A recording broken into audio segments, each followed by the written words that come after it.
চারটা আমল তোমরা রমজান মাসে বেশি বেশি করবা। তার মধ্যে এক নম্বর হচ্ছে ফাশাহাদাতু আল্লা ইলাহা ইল্লাল্লাহ। রমাদানুল মুবারক মাস যদি তোমরা পেয়ে যাও, রমাদানুল মুবারক মাসে তোমরা লা ইলাহা ইল্লাল্লাহ এই কালেমা বেশি বেশি পড়বে। কারণ লা ইলাহা ইল্লাল্লাহ এমন একটা কালেমা, কোন মুমিন বান্দা বান্দি যদি এই কালেমাটা দিল থেকে পাঠ করে, আল্লাহ জাল্লা শানুহু ওই মুমিন বান্দা বান্দির জন্য জাহান্নামের আগুনকে চিরদিনের জন্য হারাম করে দেয়। এটা আমার কথা নয়, পয়গম্বর সরকারে দু জাহান সাল্লাল্লাহু আলাইহি ওয়াসাল্লাম বলেছেন,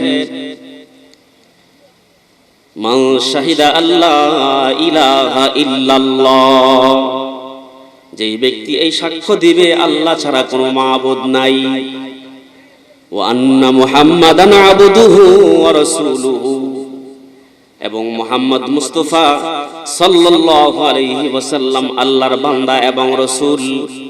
হারামাল্লাহু আলাইহিন নার, আল্লাহর রাসূল বলেছেন ওই বান্দার জন্য আল্লাহ পাক জাহান্নামের আগুনকে হারাম করে দেন। তাইলে লা ইলাহা ইল্লাল্লাহ পাঠ করা লাভ আছে না নাই?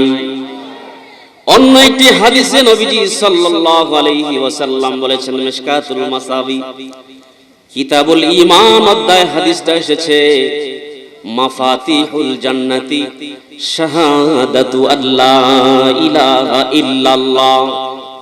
কেউ যদি লা ইলাহা ইল্লাল্লাহর সাক্ষী দেয় তো আল্লাহ পাক তার হাতে 8 জান্নাতের চাবি তুলে দিবেন।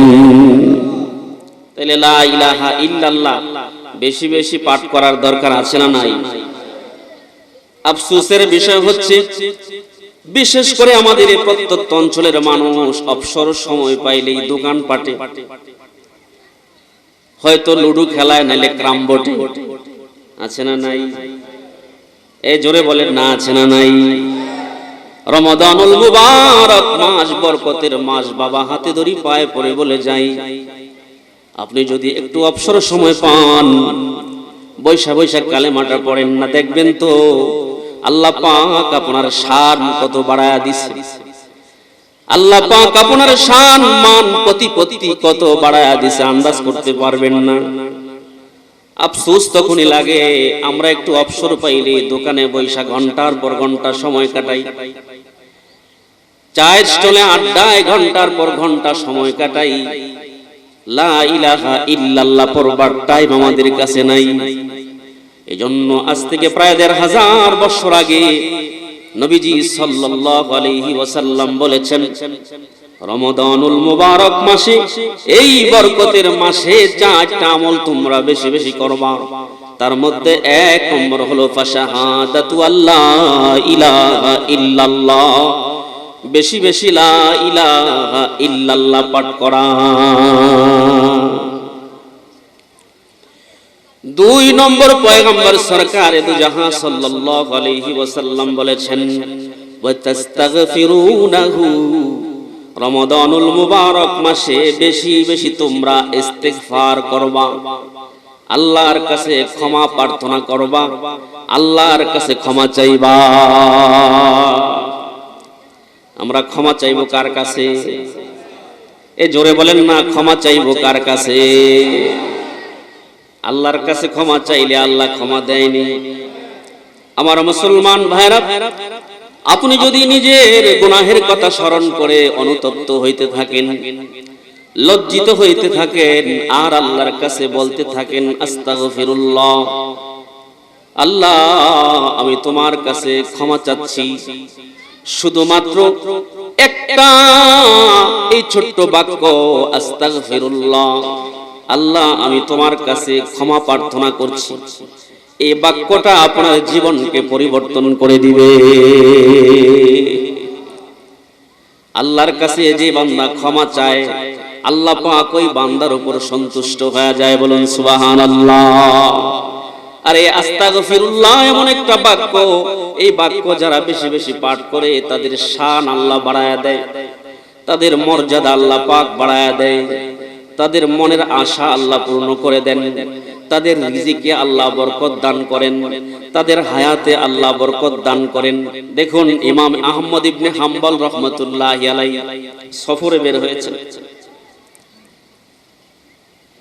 সন্ধ্যা ঘনিয়ে আসলে তিনি মনস্থ করেছেন আজকে রাত্রটা আমি এই মসজিদে কাটায় দিব। এশারের নামাজ পড়ে তিনি মসজিদেই অবস্থান করতেছিলেন।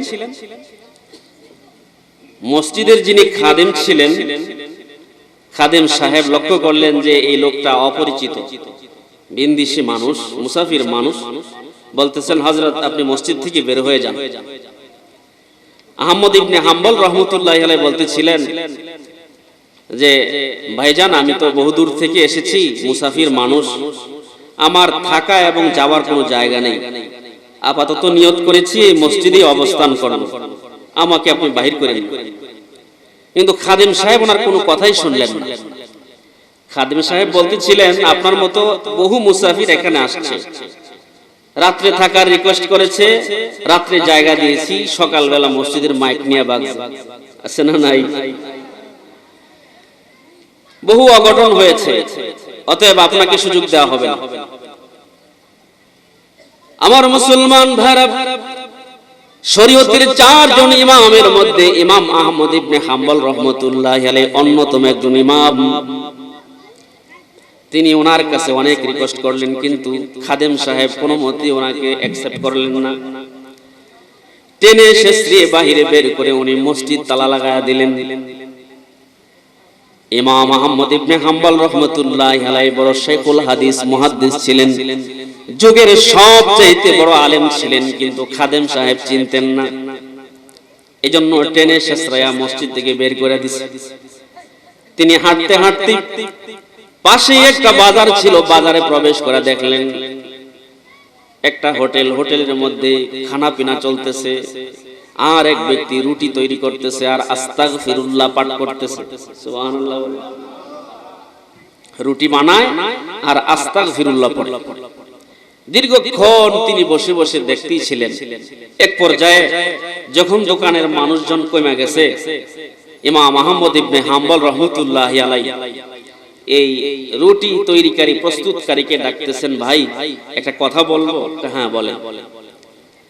ইমাম আহমদ ইবনে হাম্বল রাহমাতুল্লাহি আলাইহি বলেন, ও দোকানদার ভাই, দীর্ঘক্ষণ যাবত আমি লক্ষ্য করলাম আপনি জবান দিয়ে আস্তাগফিরুল্লাহ পাঠ করতেছিলেন আর রুটিগুলো তৈরি করতেছিলেন।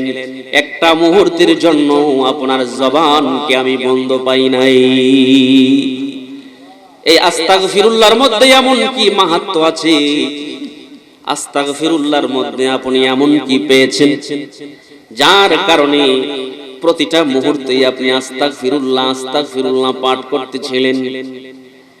এবার রুটি তৈরিকারী দোকানদার বলে, মুসাফির, আমি আস্তাগফিরুল্লাহ পাঠ করে জীবনে বহুত কিছু পেয়েছি, যার বর্ণনার ফিরিস্তি অনেক লম্বা। এবার এই সুযোগে ইমাম আহমদ ইবনে হাম্বল রাহমাতুল্লাহি আলাইহি বলেন, বুঝলাম আপনি জীবনে অনেক কিছুই পেয়েছেন, তবে আজকে কোন নিয়ত নিয়ে আপনি আস্তাগফিরুল্লাহ পড়তেছিলেন? দোকানদার বলে, আমি আজকে এই নিয়ত নিয়ে আস্তাগফিরুল্লাহ পাঠ করতেছিলাম।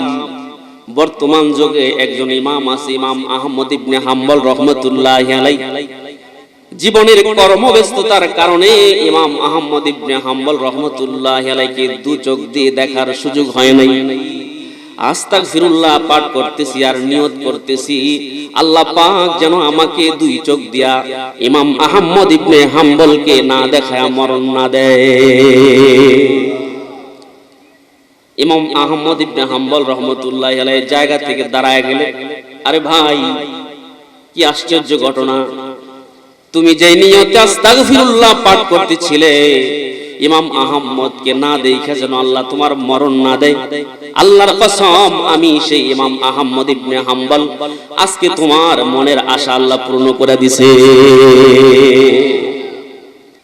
এই আস্তাগফিরুল্লাহ এমন একটা কালেমা, আপনি যা চাইবেন প্রভুর দরবারে আস্তাগফিরুল্লাহ পড়েন আর আল্লাহর কাছে চান, দেখবেন তো রব্বে কারীম আপনার সব কিছু কবুল করে নিবে। তাহলে রমাদানুল মুবারক মাসের 2 নম্বর আমল পয়গম্বর সরকারে দু জাহান সাল্লাল্লাহু আলাইহি ওয়াসাল্লাম বলেছেন, ওয়াস্তাগফিরুনাহু, রমাদানুল মুবারক মাসে তোমরা বেশি বেশি ইস্তেগফার করবে, আল্লাহর কাছে ক্ষমা প্রার্থনা করবে।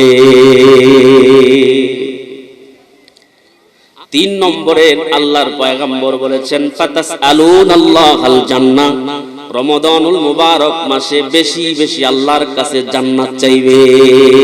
আল্লাহু আকবার। আল্লাহর কাছে কি চাইবো?